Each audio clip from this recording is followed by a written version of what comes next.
Randall, 76 inches, 6 inches longer. He's also 3 inches taller.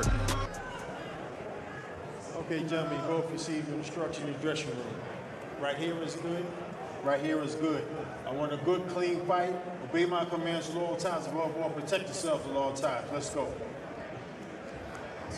Yeah, Randall doesn't make fights physical, but he knows how to handle physical fighters. I mean, this is a man that went the distance with Brian Norman Jr., one of the heaviest punchers in this weight division. So power doesn't intimidate him, and you can expect him using the entire ring, making it tricky for Raul Curiel. Now, Curiel is a nice blend of skill and power. He is a former Mexican Olympian, has gotten some great tutelage over the years. Began, over the last few years, spent his pro career training out of Wild Card with Freddie Roach, working closely with Dickie Eklund. Now he's in that Robert Garcia boxing academy.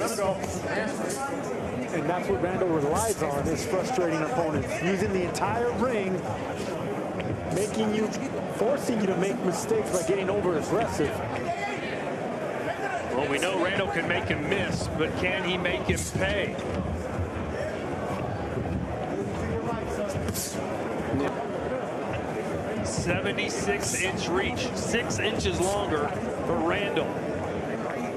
That's an incredible reach. I mean, Curiel has a long reach of 70 inches, but for Randall to have that wingspan, you got to use every inch of it, and he is doing just that. And you heard Bobby Benton say we want to be a little bit busier each round. I think that's because you see the heavier punches are being thrown by Raul Curiel. So you don't want to get caught with one good shot and not at least follow it up.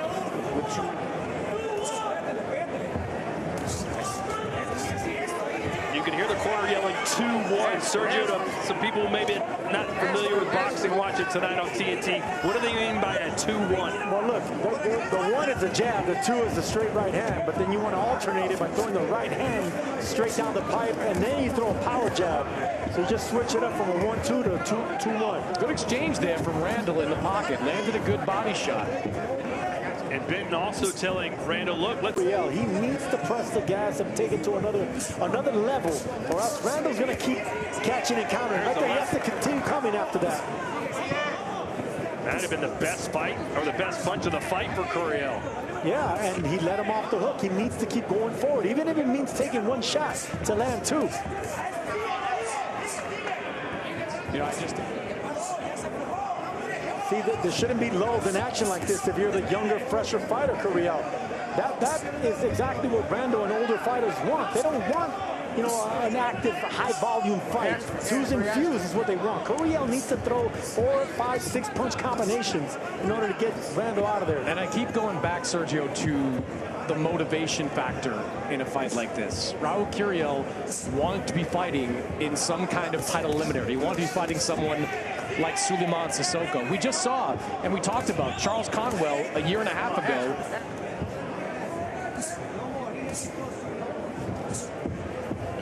See, Randall's been here before. You know, he's fought 6 undefeated fighters in the past, and he's been able to beat a couple of them.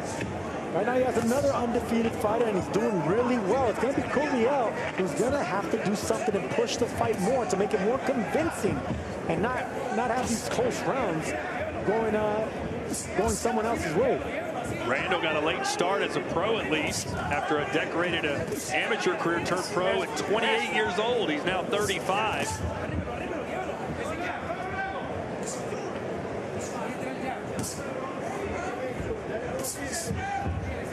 I did send a message to Sean Gibbons, who represents Manny Pacquiao, who's ranked somewhat inexplicably number 4 in the WBO rankings. He said for the right money, Pacquiao would be interested in a fight against Devin Haney, but those words, for the right money, carry a lot of weight.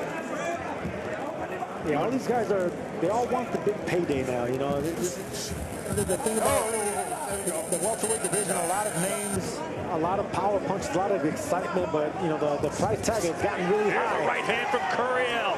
Right on the button. It may have wobbled Randall a little bit. Oh, yeah. Quinton Randall's finally hurt. That was a nice right hand right on the tip of the chin.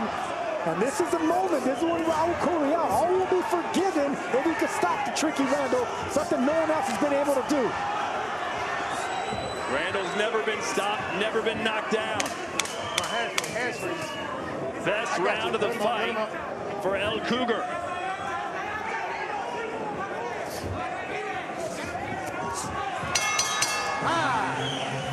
You know, get him a little bit more stationary. Tell him to bend down, then you can loop your shots over the top. Oh, there's a left hand for Curiel, who had to run and chase Randall down. Yeah, just not a lot coming back from Randall in these last few rounds. Yeah, and terrible optics for the judges when you turn your back on your opponent and literally try and run away, and then he clips you with a shot.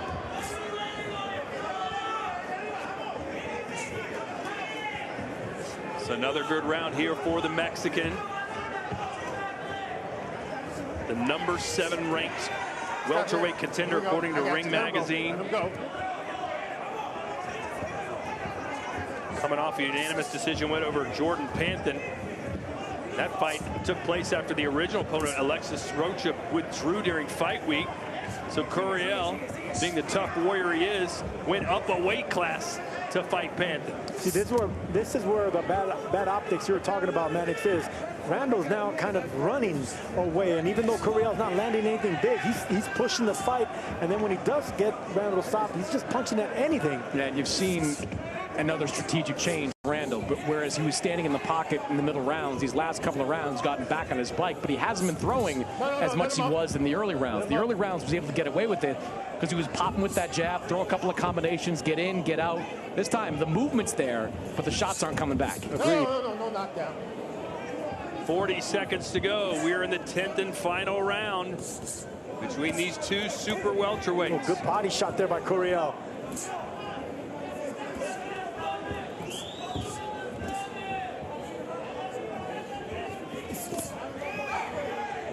Curiel missed weight, came in over a pound heavy, but it doesn't seem to have affected him.